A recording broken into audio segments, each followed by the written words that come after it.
तीसरी जो पौराणिक कथा है वो शिव मसान होली की है।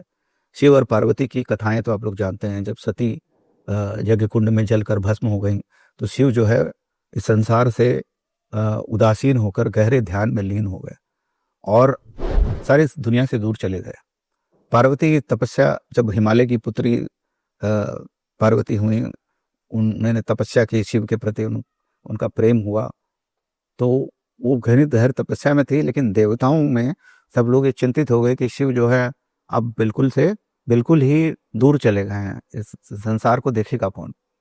तो क्योंकि वो सृजन और रक्षा और विनाश, ये जो सब काम है, नकारात्मकता दूर करना, संसार को भली प्रकार की रक्षा देना, ये सब शिव का कार्य है।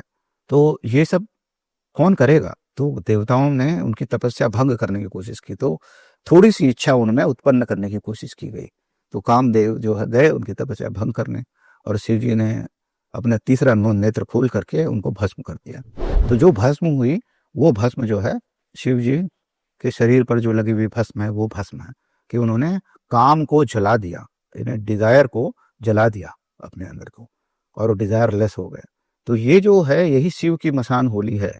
ये जो साधु संत खेलते हैं, तंत्र मंत्र वाले जो साधु हैं, ये सब भी खेलते हैं, ये सब वो होली है, यानी कामनाओं का पूरी तरह से दहन कर देना। पार्वती की जो तपस्या के बाद जब शिव का हृदय पिघला, दोनों का पुनर्मिलन हुआ, उसकी भी कथा है। तो जो प्रेम का रंग है, एक्चुअली होली प्रेम का रंग है। इसमें बैर का मिट जाना, अहंकार का मिट जाना, द्वैत का विनाश हो जाना, एक परमात्मा सिर्फ उसी की बात होती है। यहाँ पर अंतिम सत्य, अंतिम ज्ञान के साथ एकाकार होना, यह होली के पर्व का असल में अर्थ है। इसको अगर हम समझ पाते हैं तो मेरा ये प्रयास भी सफल होगा। इस पर थोड़ा सा आप ध्यान देकर समझने की कोशिश कीजिए। होली के दौरान समझिए, होली के बाद समझिए, लेकिन समझने की कोशिश कीजिएगा इसको।